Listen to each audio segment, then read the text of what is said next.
4월 마지막 주 주님께서 부활하신 후 그 첫 번째 주일낮 2부 예배에 오신 여러분을 주님의 이름으로 환영하고 축복합니다. 우리 성경책 가슴에 안고 한 목소리로 우리 믿음을 선포하며 고백합니다.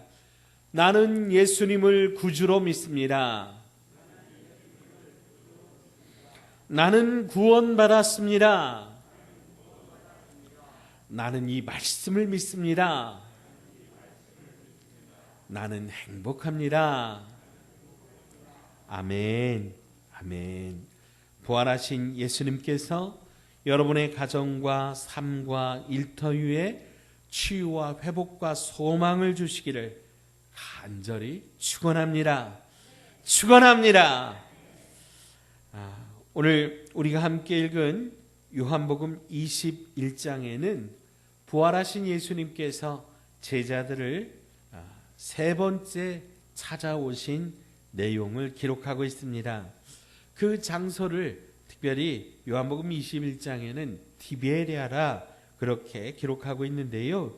이 디베랴는 갈릴리 호수 남서쪽에 위치한 연안 도시입니다. 이 도시는 주후 25년경 당시 갈릴리의 분봉왕이었던 헤롯 안티파스가 로마 황제 티베리우스의 이름을 따서 건설한 도시인데요. 디베라는 문자 그대로 황제의 도시였습니다. 세속적인 가치관이 지배하고 욕망이 지배하는 그런 곳이었습니다. 특별히 이곳이 경치가 좋고 이곳이 굉장히 살기가 좋아서 로마의 지배 계층들이 이곳에 별장을 지어놓고 이제 여름이면 몰려와서 호화로운 파티를 즐기는 그런 환락의 도시였다 그래요. 그래서 그들은 디베라에 붙어있는 호수를 갈릴리 호수, 큰 갈릴리 호수 중에 디베랴 이 앞에 있는 그 호수를 디베랴 호수라고 불렀습니다. 그런데 오늘 사도 요한은 왜 이 호수를 갈릴리 호수라고 하지 않고 디베랴 호수라고 불렀느냐라고 하는 것이죠. 그 이유는 부활하신 예수님을 만나고도 베드로와 다른 제자들이 물고기를 잡으러 갔기 때문입니다.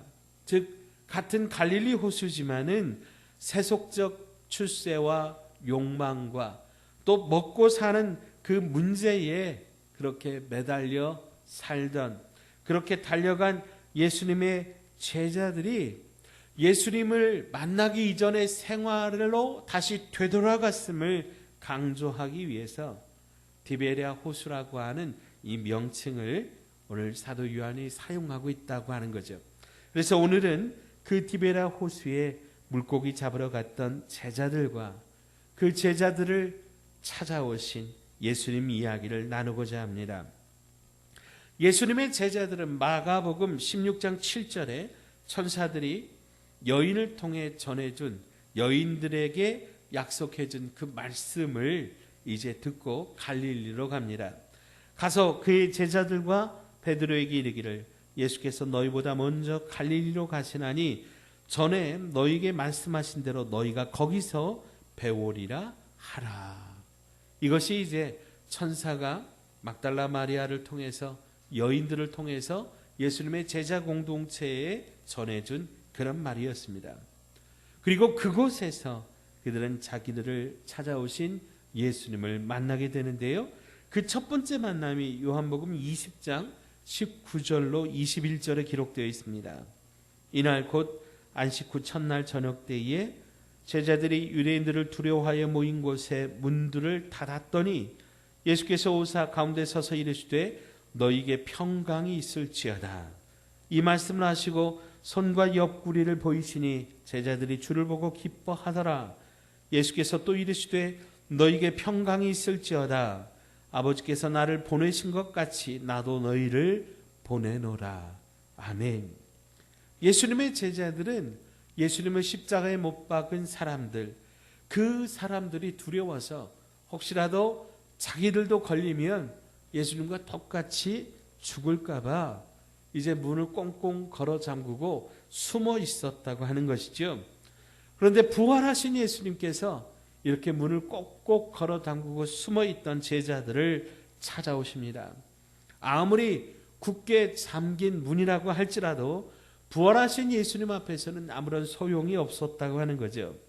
예수님께서 오셔서 먼저 제자들에게 평강을 선포하십니다. 사랑하는 여러분, 주님께서 평강을 주십니다. 세상이 알 수도 없고 세상이 줄 수도 없는 그 평강을 예수님께서 주신다고 하는 거죠. 여러분, 제자들이 얼마나 무섭고 두려웠겠습니까? 꽁꽁 닫아 걸어 잠근 문은 저희들의 두려움을 상징합니다. 저희들은 그 마음의 빗장도 꽁꽁 닫아 걸었습니다. 그래서 어느 누구도 만나려고 하지 않고 그저 숨어 있었던 그런 상태였는데, 예수님께서, 부활하신 예수님께서 그 꽁꽁 닫아건 그 문을 그냥 통과하시고, 또 저희들의 꽁꽁 잠겨있던 그 마음의 빗장도 부활하신 예수님께서 열어주시고, 그때에 그 손의 상처와 그 허리의 상처를 보여주시니 제자들이 비로소 부활하신 주님을 알아보고 기뻐하였다는 겁니다. 즉, 예수님의 제자들은 부활하신 예수님께서 그들을 찾아오시기 전까지 막달라 마리아와 또 엠마오로 가던 두 제자가 부활하신 예수님을 내가 만났습니다, 아무리 제자 공동체에게 그렇게 이야기를 했지만 그 아무도 믿지 않았다라고 하는 거예요. 다만 그들이 이제 갈릴리로 가서 문을 꽁꽁 닫아 걸고 숨어 있을 때 부활하신 예수님께서 첫 번째 찾아오셔서 그들 가운데 평안을 선포할 때까지 그들은 예수님의 부활을 믿지 못했다고 하는 거죠. 그리고 두 번째 찾아오신 것은 그로부터 8일이 지난 후입니다. 요한복음 20장 24절로 28절의 말씀인데요. 자, 첫 번째, 주님의 방문이 있었을 때 무슨 이유 때문인지 도마는 그 자리에 없었습니다. 여러분, 나중에 도마가 예수님의 제자 공동체에 돌아왔을 때 대화의 주제는 무엇이었겠습니까? 바로 부활하신 예수님 이야기였을 겁니다. 그런데 그때 도마는 매우 부정적으로 이야기합니다. 내가 그의 손에 못자국을 보며 내 손가락을 그 못자국에 넣으며 내 손을 그 옆구리에 넣어보지 않고는 믿지 아니하겠노라. 자, 그로부터 8일 후에 예수님께서 이번에는 도마가 있는 자리에 오십니다. 그리고 도마에게 말씀하십니다. 내 손가락을 이리 내밀어 내 손을 보고 내 손을 내밀어 내 옆구리에 넣어보라. 그리하여 믿음 없는 자가 되지 말고 믿는 자가 되라. 아멘. 자, 따라서 하십시다. 믿음 없는 자 되지 말고 믿는 자가 되라. 아멘. 예수님께서 도마뿐만 아니라 제자들을, 또 오늘 저와 여러분에게 그렇게 말씀하시는 겁니다. 자, 그러자 도마가 나의 주님이시요 나의 하나님이십니다, 그렇게 예수님 앞에 신앙을 고백합니다. 그리고 오늘 우리가 함께 읽은 요한복음 21장은 그 후에라고 하는 말로 시작합니다. 그 후에 예수님께서, 부활하신 예수님께서 두 번 나타나신 이후입니다. 즉, 도마가 없을 때 첫 번째로 나타나셨고, 두 번째 도마에게 나타나셔서 도마와 함께 제자 공동체에게 그 몸을 보여주신 이후입니다. 그러므로 이때는 제자들이 모두 예수님의 부활을 정확히 알고 있었습니다. 부활하신 예수님을 저희들이 이미 두 번이나 만났습니다. 그런데 베드로가 다른 제자들에게 뭐라고 말합니까? 나는 물고기 잡으러 가노라. 자, 이 말을 조금 더 이제 좀 이해가 쉽도록 바꿔보면 나는 물고기나 잡으러 가겠다라고 하는 그런 표현입니다. 어부였던 베드로가 갈릴리에 와서 그가 제일 먼저 생각했던 것은 그동안 주님을 따르면서 잊어버렸던 뱃일, 예수님을 만나기 이전에 자기의 직업이었습니다. 그래서 자기는 물고기 잡으러 가겠다는 거예요. 먹고 사는 일, 그 일을 해결하러 가겠다는 거죠. 그러자 다른 제자들도 우리도 함께 가겠다. 그 뒤를 따라 나섭니다. 근데 여러분, 아무리 봐도 지금 물고기 잡으러 갈 때는 아니잖아요. 예수님이 부활하셨고 그 부활하신 예수님이 제자 공동체를 찾아오셔서 저들에게 큰 사명을 맡기시는 놀라운 은혜의 타이밍인데, 지금 물고기 잡으러 가는 것은 그때는 아니라고 하는 것이죠. 그런데 왜? 그럼에도 불구하고 예수님의 제자들은 예수님을 만나기 이전 과거 물고기 잡으러 가던 삶으로 되돌아가느냐라고 하는 거죠. 어찌 보면 참으로 천진난만하고 어리석어 보이기까지 하는 그 행동이지만, 하나님은 그 회귀를 통해서 다시 한번 그들을 회복시키고자 하시고는 큰 그림을 그리셨다고 하는 거죠. 그동안 물고기를 잡지 못했다가 배를 탔으니 그들의 한쪽 마음 속에는 이제 풍어를 꿈꾸면서 설렜을 것이고, 또 그동안 자기 실력이 녹슬지 않았을 것이다, 이렇게 과시하고자 하는 어떤 그런 욕망이 저들 가운데 있었을 겁니다. 그래서 그런 마음으로 그물을 내립니다. 그러나 그 결과는 어떻게 되었습니까? 3절 마지막에 보면 그날 밤에 아무것도 잡지 못했다라고 하는 거예요. 아무것도 잡지를 못했어요. 그리고 예수님께서 그렇게 물고기 잡던 제자들을 찾아오십니다. 자, 우리 4절로 6절 말씀 같이 한번 읽어보시죠. 4절부터 6절 함께 읽습니다. 날이 새어갈 때에 예수께서 바닷가에 서셨으나 제자들이 예수이신 줄 알지 못하는지라. 예수께서 이르시되 얘들아 너희에게 고기가 있느냐? 대답하되 없나이다. 이르시되 그물을 배 오른편에 던지라. 그리하면 잡으리라 하시니 이에 던졌더니 물고기가 많아 그물을 들 수 없더라. 아멘. 아직 어둠이 채 가시지 않아서 사물을 분간하기 힘든 그런 이른 새벽에 예수님께서 제자들을 찾아오셨어요. 그런데 아직 어둡기 때문에, 그리고 어떻게 해서든 좀 물고기를 잡겠다라고 하는 그 제자들의 마음은 예수님이 누구신지 알아볼 그런 여력이 없었습니다. 그들은 정신없이 그물을 내렸다가 걷고 그물을 내렸다가 걷고 이 행동을 반복하고 있었습니다. 그때 예수님께서 제자들을 부르십니다. 얘들아. 이 얘들아라고 하는 말은 이제 원어로는 파이디아라고 하는 그런 말을 사용하는데, 보통 7살 이하의 어린이들을 부르는 그런 말이고, 또 스승이 제자를 부르시는, 친근하게 이렇게 애정을 담아 부르는 그런 말입니다. 여러분, 우리가 아무리 나이를 먹어도 우리 부모님 앞에서는 우리는 어린아이입니다. 그래서 부모님들은요, 아이들이, 자녀들이 나이 40이 되고 50이 되어도 뭐라고 불러요? 애들아, 심지어는 아가, 이렇게 부르기도 하시는 거죠. 마찬가지로 예수님께서는 오늘 제자들을 향해서 애들아, 사랑이 담긴 가득한 말로 친근한 그 사랑의 음성으로 얘들아 부르시고 뭐라고 말씀하세요? 너희에게 고기가 있느냐? 그러자 제자들이 대답하죠. 없습니다. 예수님께서는 그 말을 들으시고 그물을 배 오른편에 던지라고 말씀하십니다. 여러분, 예수님의 제자들이요, 그날 밤에 배 오른편에다가 그물을 던져 봤을까요? 안 봤을까요? 아마 예수님이 말씀하시기 전에도 예수님의 제자들은 하여튼지 간에 물고기 잡으려고 오른편에도 던지고 왼편에도 던지고 앞에도 던지고 뒤에 있다가도 던지고 멀리 있다가도 던지고 가까이 있다가도 던지고 아마 수없이 던졌을 거예요. 그런데 차이가 있어요.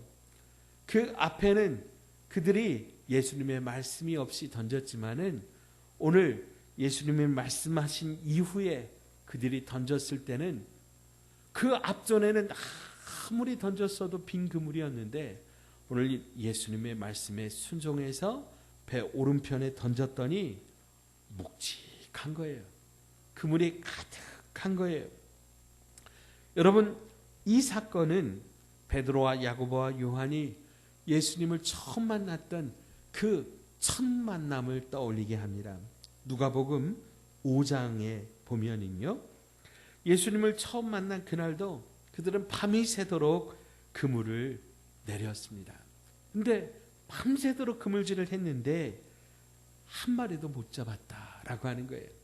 예수님께서 그들의 배를 빌려서 말씀을 전하시고 베드로에게 한 말씀 하시거든요. 깊은 곳으로 가서 그물을 내려라. 그랬더니 베드로가 뭐라 그래요? 내가 밤이 새도록 그물질을 했는데 한 마리도 못 잡았는데 예수님 당신이 말씀하시니까 당신 말씀에 순종해서 내가 깊은 곳으로 가서 그물을 내리겠습니다. 가서 그물을 내렸더니 여러분 과연 어떻게 되었어요? 예, 그물이 가득 찢어지도록 그렇게 잡힌 거예요, 물고기가. 그래서 다른 동료의 배를 불러서 그 2배의 물고기를 가득 잡고 그들이 이제 밖으로 나오게 되는데 그때 베드로가요 예수님의 발 앞에 꿇어 엎드려서 예수님 저는 죄인입니다. 그렇게 고백을 했더니 예수님께서 그에게 이제 사람을 낚는 어부가 되게 하시겠다 하시면서 그들을 부르시는 그 장면이 바로 누가복음 5장에 기록되어 있습니다. 이 사건을 통해서 예수님의 제자들이 무엇을 느꼈을까요? 그동안 저들은 예수님을 따라다니면서 어깨에 잔뜩 힘이 들어가 있었습니다. 예수님께서 하신 일을 보고 예수님께서 힘을 주셔서 저들도 실제로 귀신을 쫓아내고 병자를 고치는 이적들을 행하고 또 예수님께서 이제 예루살렘 성에 입성할 때는 저들은 예수님의 좌우 옆에서 호산나 다윗의 자손이여 이스라엘의 왕으로 오시는 다윗의 자손이여 호산나 하면서 외치는 그 함성 속에서 이제 예수님이 왕이 되시면 저희들이 예수님 좌우편에 앉아서 저희들이 이제 이스라엘을 통치하고자 하는 그런 꿈을 꾸었다고 하는 것이죠. 내가 무엇이 된 것 마냥 서로 높아지고자 했던 그런 제자들은 막상 예수님의 십자가 앞에서는 저들은 다 도망했습니다. 예수님의 십자가 앞에서 저들의 꿈이 부서졌을 뿐 아니라 이제 저들은 낙심하고 실망하고 지금은 누가 나를 알아볼까 봐 두려워서 문을 잠그고 숨어있던 그런 사람들, 그리고 이제는 예수님 주신 사명도 잃어버리고 꿈도 잃어버리고 그저 하루하루 먹고 사는 것 때문에 물고기 잡으러 갔던 그들은 3년 동안 예수님을 따라다녔지만 3년 전이나 지금이나 그들의 영적 상태는 똑같았다라고 하는 거예요. 베드로만 이야기를 해도요, 처음 만났을 때 나는 죄인입니다. 그렇게 엎드렸던 그 베드로가요, 예수님을 3번 부인하면서 예수님을 모릅니다. 예수님을 저주하기까지 하면서 그렇게 연약한 인간, 그 본성, 그 부분을 가지고 있는 그 자체, 조금 더 어떤 영적 성숙이라든가 조금도 잘하지 않은 그 인간의 그 비참한 그 밑바닥의 모습을 그대로 드러내고 있었다고 하는 거죠. 밤새 빈 그물질을 하면서 그들은 자신의 연약함과 무능함에 처절하게 무너지고 있었습니다. 자기들이 가장 자신 있다고 하는 이 물고기잡이, 이 그물질에서 단 한 마리의 물고기도 얻지 못하며 어깨에 들어간 힘은 다 빠지고 이제 철저하게 자기들의 연약함을 깨닫는 그런 시간이었습니다. 사랑하는 여러분, 우리들 인생에서도 아무리 그물을 내려도 아무것도 얻지 못하던 그런 때가 있습니다. 밤이 새도록 준비하고 몸부림쳤는데 그저 아무것도 없는 빈 그물질처럼 그렇게 거두는 때가 있습니다. 그때 우리는 나지막한 주님의 음성에 귀를 기울여야 됩니다. 얘들아, 너희에게 고기가 있느냐? 그때 우리는 정직하게 주님 앞에 나가야 됩니다.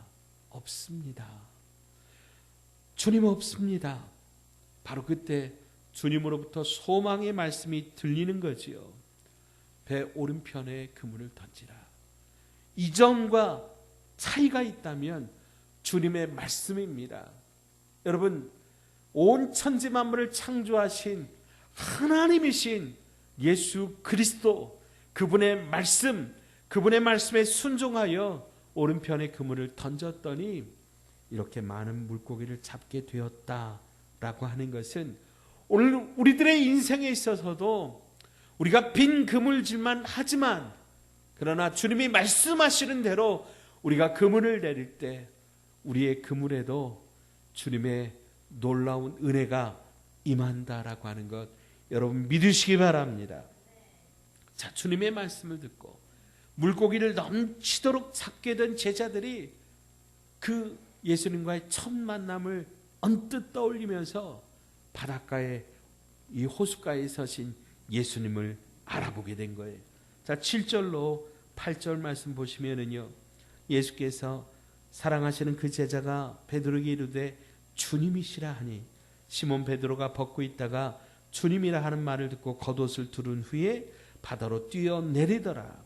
다른 제자들은 육지에 거리가 불과 한 50칸쯤 되므로 작은 배를 타고 물고기 든 그물을 끌고 와서 아멘. 과거에 자신들을 부르셨던 방식과 동일하게 자기들을 다시 한번 불러주시는 그 은혜의 주님, 그 주님을 저희들이 기적처럼 체험하고 예수님을 저희들이 발견하는 눈이 트여진 거죠.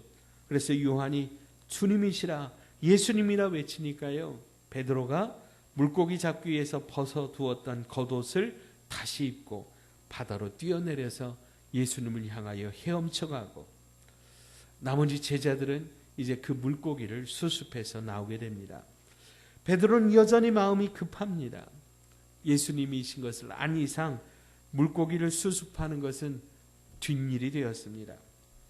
무리를 걷게 해달라고 했던 그런 베드로의 모습, 또 예수님 십자가 지시면 안 된다고 그 앞을 가로막던 그 모습, 또 예수님을 잡기 위해서 왔다가 이제 예수님을 가로막았던 그 말고라고 하는 대제사장의 종을 향하여 이제 칼을 내리쳤던 이 베드로의 모습. 이 베드로는 여전히 성미가 급하고 그러나 또 예수님을 향한 그 뜨거운 사랑이 그 안에 있는 것을 우리가 볼 수 있습니다. 자, 다른 제자들이 물고기를 수습해서 배를 타고 오는데 육지로부터 거리가 50칸쯤 되었다. 이거는 요즘 거리로 한 사람은 한 100m쯤 되는 그런 거리입니다. 그리고 그들은 그렇게 세 번째로 찾아오신 예수님을 만납니다. 자, 만나서 뭐 했어요? 밥 먹었어요. 자, 9절로 14절 말씀 보시면은요, 제자들이 밤새도록 아무것도 잡지 못해서 허무했을 거예요. 그런데 예수님께서 그들에게 오셔서 물고기를 가득 잡게 하시고 그 허무함을 채워주시고, 예수님 없이 빈 그물질하는 우리의 인생도 결국 이제 예수님을 만나면 채워질 것이라고 하는 것 여러분 믿으시기 바랍니다. 주식 투자가 성공해서 몇 배의 수익을 올리고 자녀들 잘 교육해서 남들 부러워하는 대학과 직장에 보내고 또 우리의 노후가 다 보장되어 있는 탄탄대로를 만들어 놓았다고 할지라도 결국에 영혼의 문을 우리가 통과하지 못한다면 그 모든 것은 물거품이 되는 빈 그물질이라고 하는 것이죠. 그러나 예수님을 만나면 우리의 인생의 헛된 시간들이 다시 의미 있는 시간이 될 것을 여러분 믿으시기 바랍니다. 이 사건 이후로 제자들이 하나님 나라를 아름답게 세워가는 그런 제자들이 된 것처럼 오늘 저와 여러분도 영원한 하나님의 나라와 그 가치를 소유한 자들로 의미 있는 삶을 시작하게 되는 것입니다.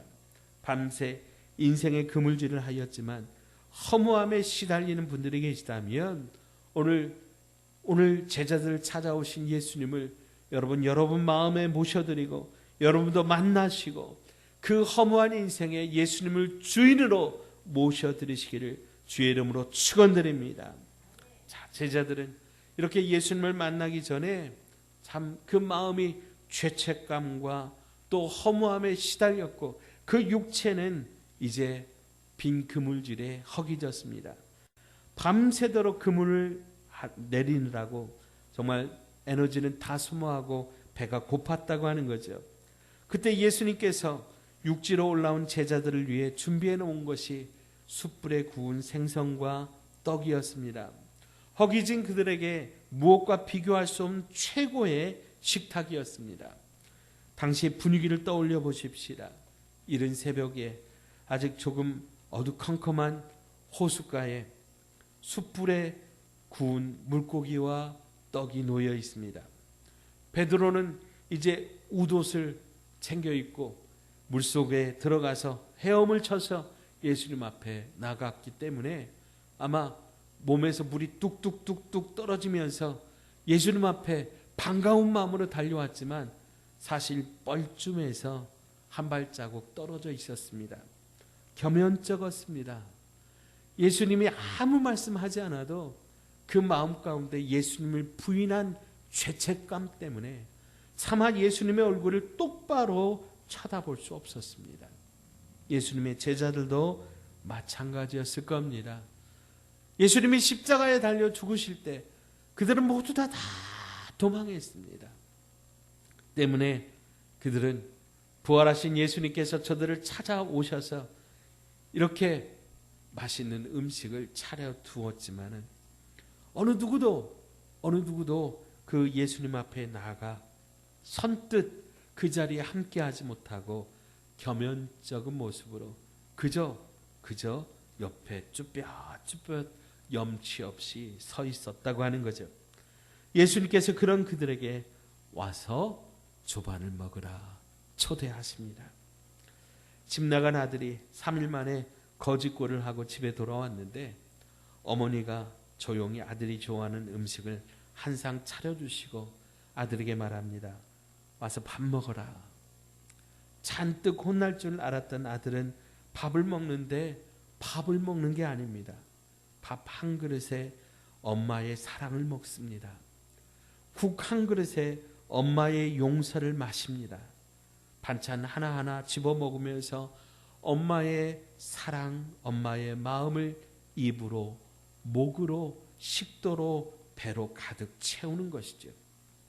어느새 배고픔은 가시고 집 나가 허기졌고 두려웠고 떨리고 정말 힘들었던 그 인생이 따뜻한 위로와 사랑과 용서로 가득 채워집니다. 이것이 바로 그날 디베랴 호숫가에서 있었던 아침 식사의 비밀입니다. 사랑하는 여러분, 세 번째 제자들을 찾아오신 부활의 주님을 기억하십시다. 예수님은 허무함과 허기에 시달리던 제자들을 긍휼히 여기시고 그들을 찾아오셔서 그들에게 아침 식사를 준비해서 그들을 먹이시는 분이십니다. 오늘 우리는 먼저 주님의 식탁에 초대받아 그 사랑과 그 회복의 그 용서의 양식을 맛보아야 합니다.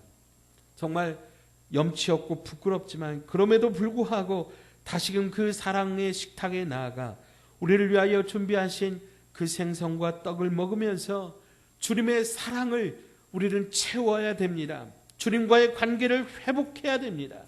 세상이 우리를 어떻게 보느냐가 중요한 게 아니라 하나님 앞에서 내가 누구인가, 예수님이 나의 누구이신가, 바로 그것이 더 중요합니다. 주님과의 관계를 회복하고 그 사랑을 공급받고 그 식탁에서 영적 교제를 회복하면 여러분 그 나머지 그 열매는 주님께서 맺게 하실 것이기 때문입니다. 지금이 바로 주님께서 우리에게 주시는 회복의 때와 기회입니다.